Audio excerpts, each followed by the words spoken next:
درس فی صفات المتقین و احوالہم و مآلہم، سورۃ الاعراف، تفسیر ابن کثیر۔ الحمدللہ رب العالمین، والصلاة والسلام علی اشرف الانبیاء و سید المرسلین، سیدنا محمد وعلی آلہ واصحابہ اجمعین۔ اللہم صل علی سیدنا محمد وعلی آل سیدنا محمد کما صلیت علی ابراہیم وعلی آل ابراہیم فی العالمین انک حمید مجید۔ اعوذ باللہ من الشیطان الرجیم، بسم اللہ الرحمن الرحیم۔ خذ العفو وأمر بالعرف وأعرض عن الجاهلين وإما ينزغنك من الشيطان نزغ فاستعذ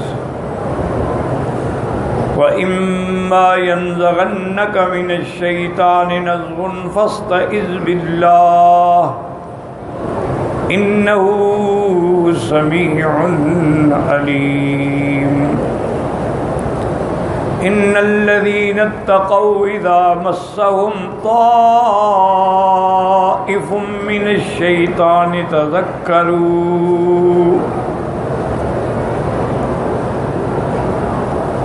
فإذا هم مبصرون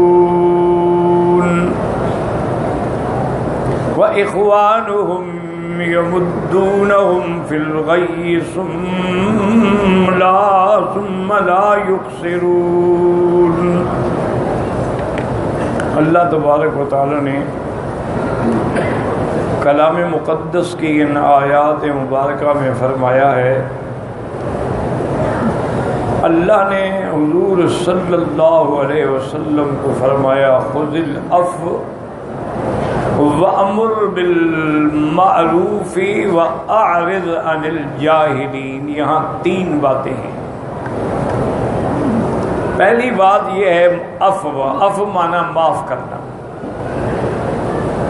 دوسری بات کیا ہے؟ وَأَمُرْ بِالْعُرْفِ، بھلائی کا حکم کریں۔ اور تیسری بات کیا ہے کہ جاہلوں سے اعراض کریں۔ اسی طرح صحیح حدیث مبارک میں آتا ہے کہ حضور پاک صلی اللہ علیہ وسلم نے فرمایا کہ وَعْفُ عَمَّنْ ظَلَمَكَ، جو تم پہ ظلم کرے معاف کر دو۔ صِلْ مَنْ قَطَعَكَ،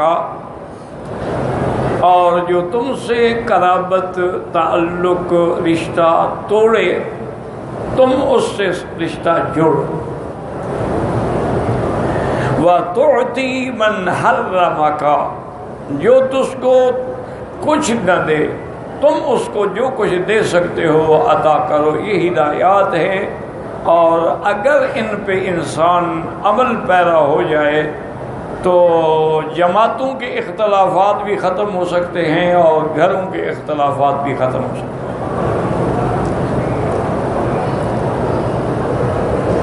اب اگر ایک آدمی اسی پہ عمل کرتا ہے تو اب فرمایا کہ پھر اما ینزغنک من الشیطان نزغ، اگر شیطانی کی طرف سے تجھ پہ حملہ ہو، اس کا علاج کیا ہے کہ فاستعذ باللہ، اللہ سے پناہ پکڑو۔ انہ سمیع علیم، اللہ کی ذات جو ہے وہ سننے والی بھی ہے، جاننے والی بھی۔ یہاں ایک اشکال تھا جو میں اس دن درس میں عرض کر رہا تھا کہ انبیاء تو معصوم ہوتے ہیں،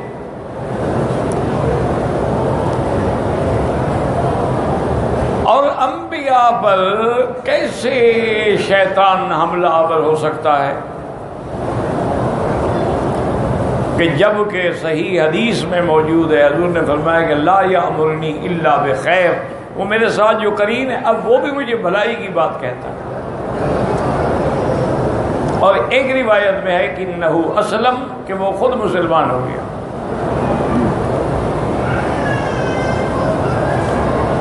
تو جب انبیاء معصوم ہیں تو ان کو شیطانی وساوس کا اور شیطانی چالوں کا اثر کیسے ہو سکتا؟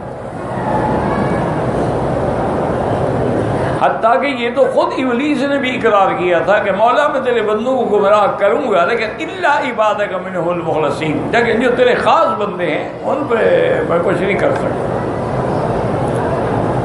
اور اللہ نے بھی فرما دیا تھا کہ ان عبادی لیس لک علیہم سلطان، جو میرے بندے ہیں ان پر تیرا کوئی جادو نہیں چلتا۔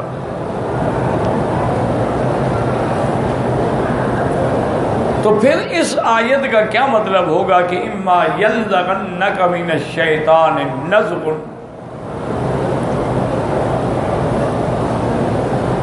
تو اس کا آسان جواب، علماء نے تو بہت جواب دیے ہیں رحمت اللہ علیہم، لیکن آسان جواب یہ ہے کہ انبیاء کے معصوم ہونے کا معنی یہ ہے کہ اللہ کا نبی گناہوں سے پاک ہے۔ یہ معنی تو نہیں کہ شیطان بھی کوشش نہیں کرتا، لاکھ کرتا رہے، لیکن وہ ان پہ قابو نہیں پا سکتا۔ جیسے اللہ کے نبی معصوم ہیں، اگر آپ کے سامنے آ کے کافر غلط باتیں کریں کر سکتے ہیں، کرتے رہیں۔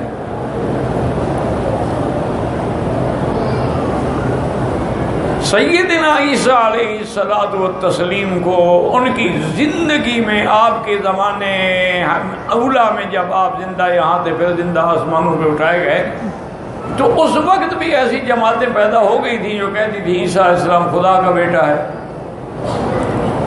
تو وہ کہتے رہے، اللہ کا پیغمبر تو معصوم ہے نا، اللہ کے پیغمبر سے تو کوئی ایسا کلمہ نہیں تھا، اس لیے قیامت میں بھی کہیں گے کہ ما قلت لهم الا ما امرتنی به، یا اللہ میں نے ان سے وہی کہا جو آپ نے مجھے حکم دیا ہے کہ اللہ کی عبادت کرو، میں نے ان کو نہیں کہا جو کہ نعوذ باللہ مجھے اور میری ماں کو خدا سمجھے۔ تو اس لیے ہمیشہ یاد رکھیں کہ انبیاء کی عصمت پہ کوئی سوال پیدا نہیں ہوتا۔ اب دیکھیں نا ابراہیم علیہ السلام، یہ جو آپ حج میں 3 جمرات پہ کنکریاں مارتے ہیں، جمرۃ العقبہ اور اولا اور وسطیٰ پہ ہے، مینا کے اندر، یعنی 3 شیطانوں پہ یوں سمجھ لیں کنکریاں مارتے ہیں، اس کی وجہ کیا ہے؟ اس کی وجہ یہ ہے کہ ابراہیم علیہ السلام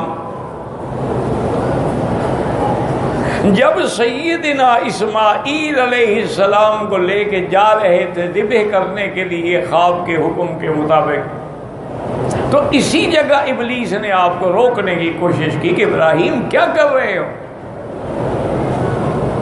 محض خواب پر اپنے بیٹے کو ذبح کرنا چاہتے ہو؟ اللہ نے آپ کو حکم نہیں دیا، جبریل نہیں آیا، خواب ہی دیکھا ہے نا تم نے۔ تو یہاں اللہ کے حکم سے شیطان کو دفع کرنے کے لیے سیدنا ابراہیم الخلیل نے کنکریاں اٹھا کے ماری کہ بسم اللہ اللہ اکبر رغما للشیطان ورضا للرحمن، تو شیطان ہٹ گیا۔ پھر دوسری جگہ آگے پھر روکنے کی کوشش کی،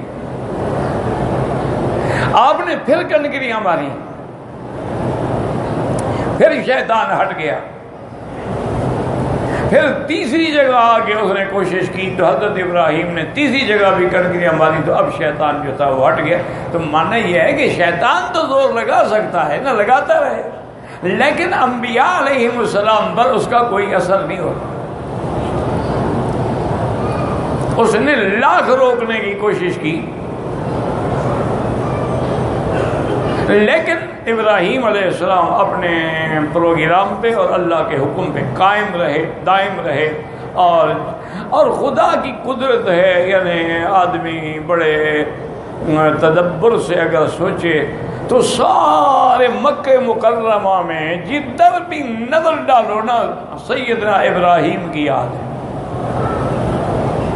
اللہ کی شان۔ اب بنائے کعبہ پہ نظر ڈالو تو ابراہیم کس نے بنایا؟ ابراہیم علیہ السلام نے بنایا. وَإِذْ يَرْفَعُ إِبْرَاهِيمُ الْقَوَاعِدَ مِنَ الْبَيْتِ وَإِسْمَاعِيلُ رَبَّنَا تَقَبَّلْ مِنَّا إِنَّكَ أَنْتَ السَّمِيعُ الْعَلِيمُ. حضرت ابراہیم اور اسماعیل نے جب بنائے کعبہ مکمل کر دی تو اللہ سے دعا مانگی کہ اللہ ہماری اس محنت کو قبول فرما.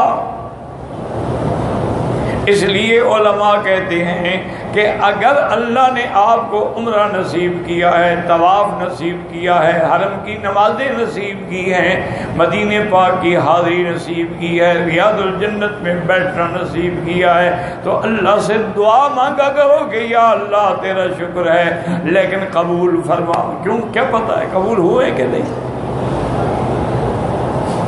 جب قرآن مقدس میں یہ آیت آئی انما یتقبل اللہ من المتقین،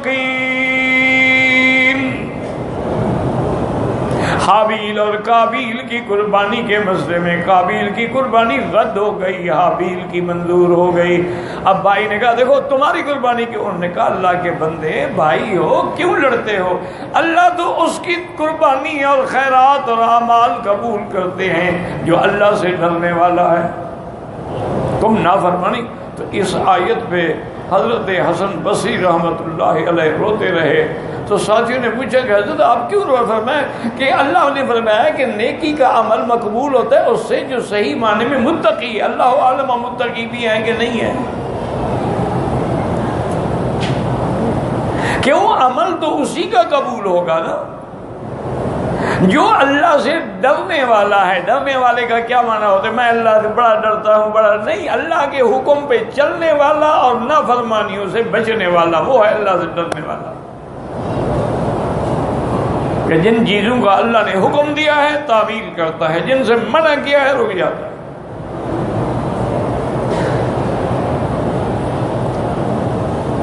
تو اس لیے ہمیشہ یاد رکھا کریں کہ اگر یعنی نماز حرم میں مل گئی تو الحمدللہ یہ اللہ کی طرف سے توفیق ہے، عنایت ہے، ورنہ میری کیا طاقت ہے کہ میں حرم میں آ سکوں. کوئی آدمی بادشاہ کے گھر میں داخل ہو سکتا ہے بغیر اجازت کے؟ تو ہم جو اللہ کے دروازے کے آپ بیٹھے مانا اس کی اجازت سے آئے ہیں، لیکن اب یہ ہے کہ اس بیٹھنے کو قبول بھی تو فرما لیں، آنے تو دیا ہے.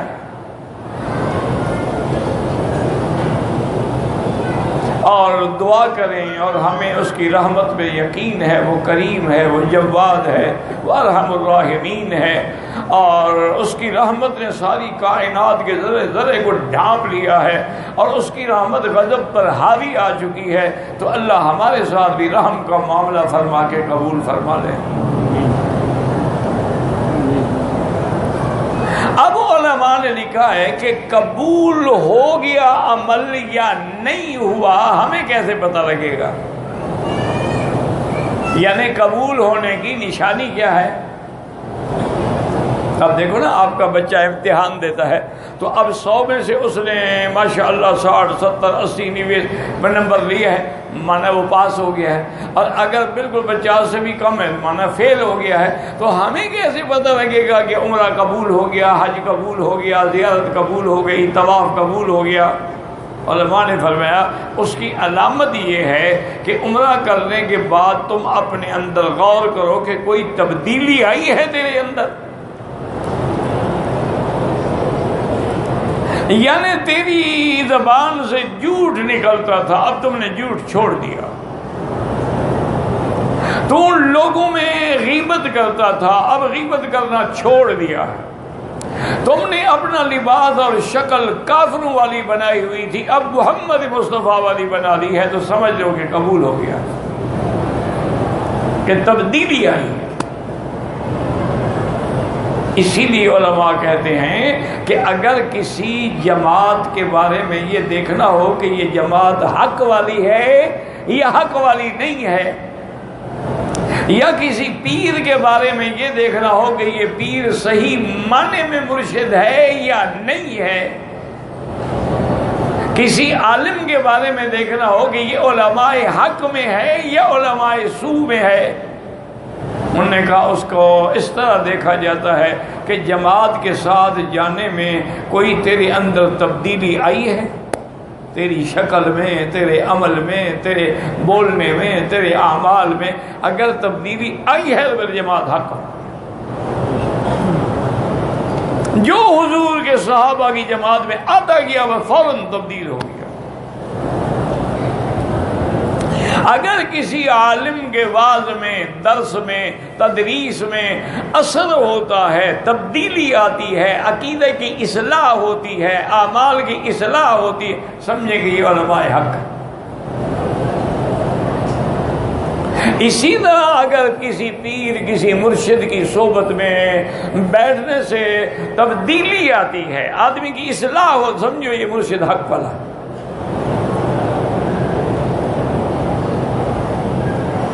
اگر نہیں آتی تو پھر سمجھ لو کہ یہ بس ایک شکل بنائی ہوئی ہے، حق والے لوگ نہیں ہیں۔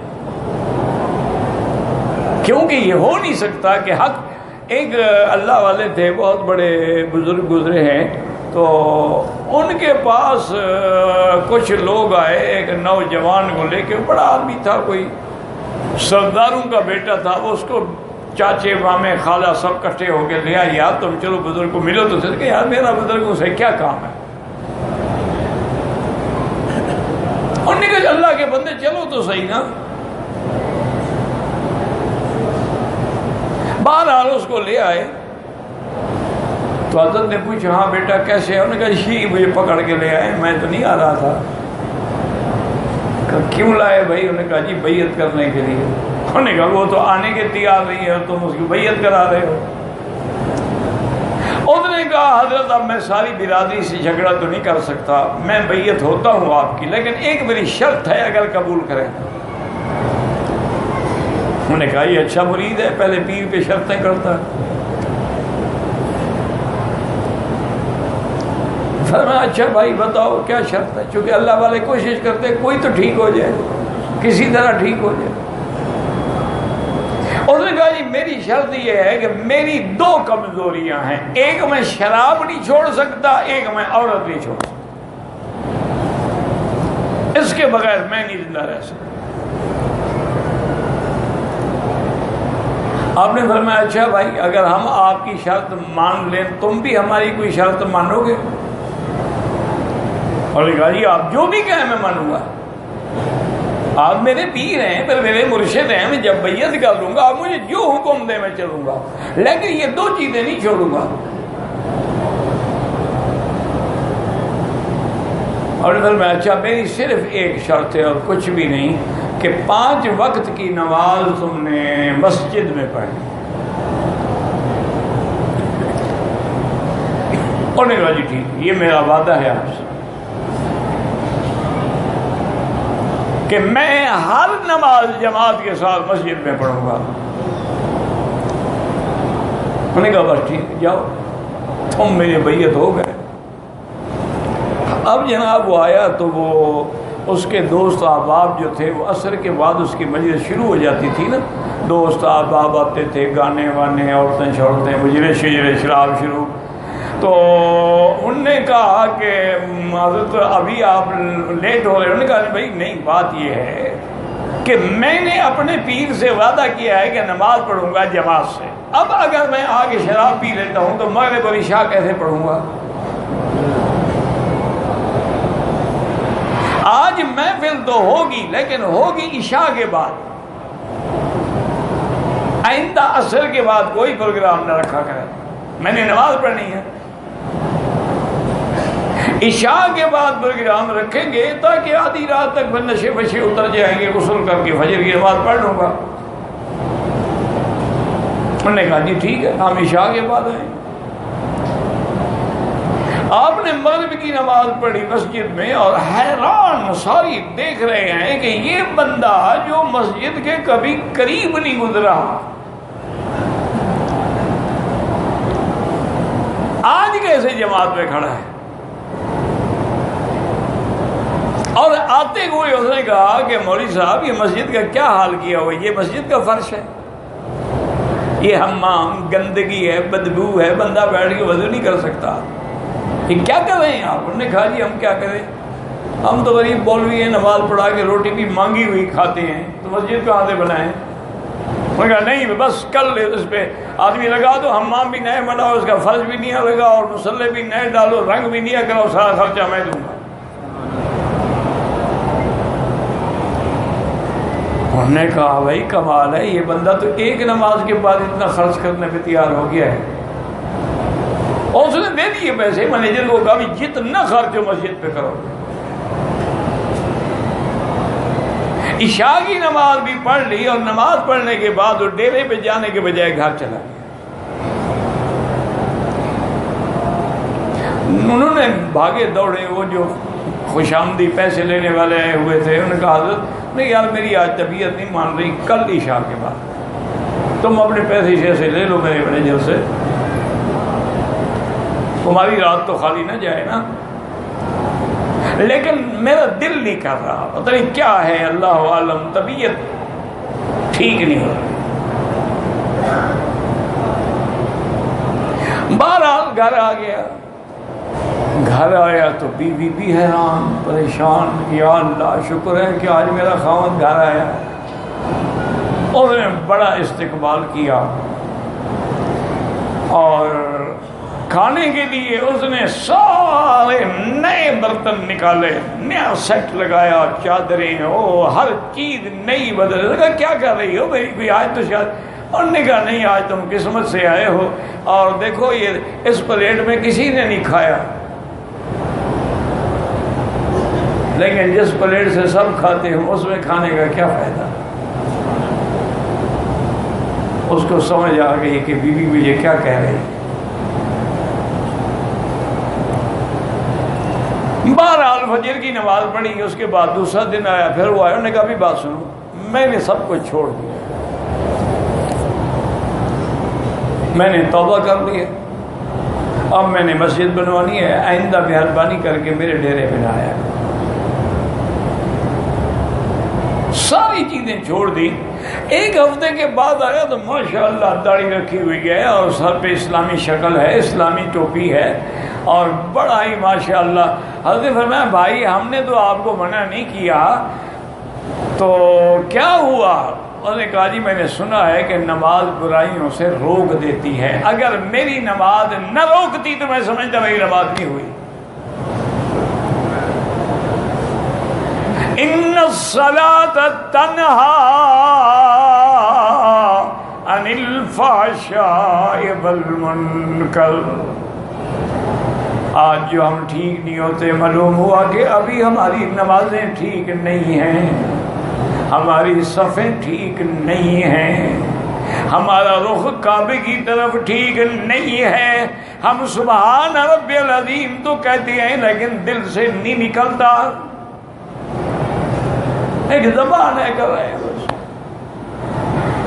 تو اس لیے ہمیشہ یاد رکھیں کہ جماعت کو دیکھنا ہو تو جس کے ساتھ جانے میں تبدیلی آئے، بے نمازی نمازی بن جائے، اور جن کے چہرے پہ کچھ روز کلین شیو تھے، نور اسلام آ جائے، نور محمد مصطفیٰ آ جائے، چہرے پہ داڑھی آ جائے، لباس اسلامی ہو جائے، سمجھ لو کہ پھر نماز ٹھیک ہے، نماز روک رہی ہے، جماعت بھی ٹھیک۔ تو اس لیے ہمیشہ یاد رکھیں اللہ والے تو نیک عمل کر کے ڈرتے تھے کہ پتہ نہیں قبول بھی ہوا ہے کہ نہیں ہوا۔ اب سیدنا ابراہیم یعنی پورے مکے میں تو اس لیے کبھی کبھی تقریروں میں بھی کہتا رہتا ہوں کہ میرا مولا تیری شان نرالی ہے کہ اگر آپ نے گھر کو آباد کرنا تھا تو یہاں خلیل کا ڈیرا لگا دیا، اور مدینے کو آباد کرنا تھا تو وہاں حبیب کا ڈیرا لگا دیا صلی اللہ علیہ وسلم۔ یہاں پر آپ جناب مقام ابراہیم پہ نظر ڈالیں، ابراہیم، زمزم پہ نظر ڈالیں تو ابراہیم، بنائے کعبہ پہ نظر ڈالیں تو ابراہیم، صفا مروہ پہ نظر ڈالیں تو زوجہ ابراہیم، مینا میں رمی جمرات پہ نظر ڈالیں تو ابراہیم، قربانی کا جانور ذبح کریں تو سنت ابیکم ابراہیم، ہر جگہ ابراہیم ہی نظر آ رہے ہیں علیہ الصلاۃ والتسلیم۔ اور مدینے میں جائیں، اللہ پاک نصیب فرمائے، اور دعا کریں اللہ ادب سے حاضری نصیب فرمائے، اللہ حیا سے حاضری نصیب فرمائے، ہم نافرمان بن کے حضور کے سامنے نہ جائیں، گستاخ بن کے نہ جائیں، انگریزی لباس اور انگریزی شکل میں نہ جائیں، اس سے بہتر ہے کہ نہ جائیں، اس سے بہتر یہی ہے کہ نہ جائیں۔ ایک اللہ والے تھے، بہت بڑے اللہ کے ولی تھے، اور وہ مدینہ پاک نہیں آ رہے تھے تو سارے ساتھیوں نے عرض کیا حضرت کتنا، کہنے لگے مجھے ڈر لگتا ہے کہ میں اس قابل ہوں کہ حضور کے سامنے کھڑے ہو کے صلاۃ و سلام پڑھوں۔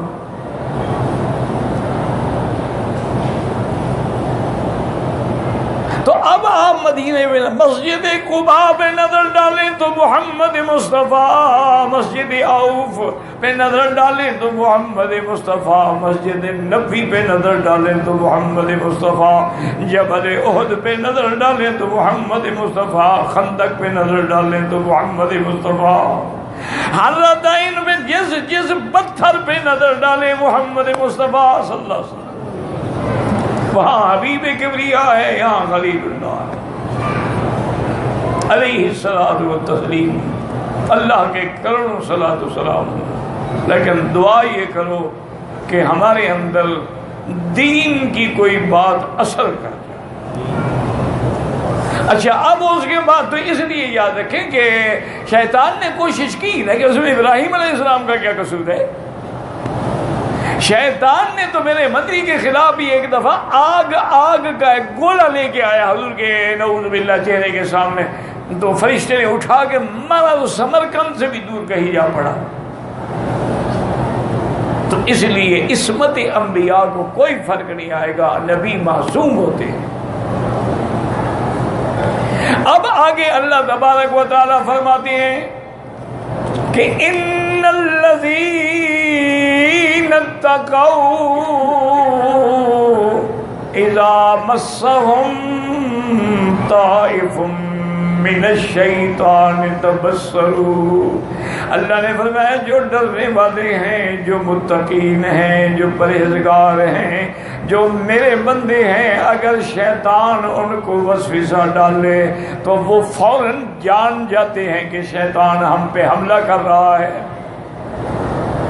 وہ پھر اس کا تدارک کرتے ہیں۔ تدارک کیا ہوتا ہے کہ اللہ کی پناہ پکڑو، اعوذ باللہ من الشیطان الرجیم، حتیٰ کہ بعد اولیاء اللہ نے لکھا ہے کہ جو مرد ہے یا عورت ہے، لڑکا ہے لڑکی ہے، فجر کی نماز کے بعد اور رات کو سوتے وقت اگر 21 دفعہ اعوذ باللہ من الشیطان الرجیم پڑھ کے دم کر کے سو جائے تو انشاءاللہ شیطانی اثر نہیں ہوگا۔ کتنا کوئی مشکل ہے، اعوذ باللہ من الشیطان الرجیم 21 دفعہ پڑھنے میں میرے خیال میں 2 منٹ بھی نہیں لگتے۔ تو اللہ فرماتے ہیں کہ تذکروا، وہ جان جاتے ہیں، فَإِذَا هُمْ مُبْصِرُونَ، اور پھر وہ دیکھتے ہیں کہ ہاں ہم کس حال میں ہیں۔ البتہ جو ان کے دشمن ہیں، جو مخالف ہیں، وَإِخْوَانُهُمْ يَمُدُّونَهُمْ فِي الْغَيِّ، ان کے جو مخالف یعنی کافر ہیں، منافق ہیں، ان کو اخوان الشیاطین ہیں، ان کو پھر یمدونہم فی الغی، وہ اور زیادہ گمراہی میں چلے جاتے ہیں، جہل میں چلے جاتے ہیں، ثم لا یقصرون، پھر وہ اعمال میں اپنی برائی کو کوئی کمی کرنے کی کوشش بھی نہیں کرتے ہیں۔ تو اللہ تعالیٰ نے ان آیات مبارکہ میں ہمیں ہدایت دی ہے، بس کہ یاد رکھ لیں کہ کوئی ظلم کرے معاف کر دو، کوئی گالی دے دعا دے دو، کوئی تیرے ساتھ رشتہ داری توڑے تم جوڑو، کوئی تمہیں کسی حق سے محروم کرنے کی کوشش کرو تم اسی کو دو. دیکھو نا، تم مجھے حاجی کہو، میں بھی تجھے حاجی کہوں گی، یہ تو بہادری نہیں. وہ گالی دے اور تم دعا دو، وہ پتھر برسائے، حضور کے کانٹے درمیان میں راستے میں کانٹے بچھائے، اور حضور پوچھے کہ اس عورت نے جو کانٹے بچھاتی تھی آج کانٹے نہیں بچھائے، کیا وجہ ہے؟ انہوں نے کہا حضور وہ تو بیمار ہے. فرمایا چلو اس مجھے گھر دکھاؤ، میں عیادت کرنے کے لیے جاتا ہوں. یہ ہے مقام. اور جب آدمی اس مقام پہ آ جاتا ہے نا، پھر سب اللہ تعالیٰ کی رحمت سے اس کی بگڑی بن جاتی ہے. اللہ ہمیں بھی آپ کو بھی اخلاق عالیہ اور اخلاق نبویہ پر عمل کرنے کی توفیق عطا فرمائے.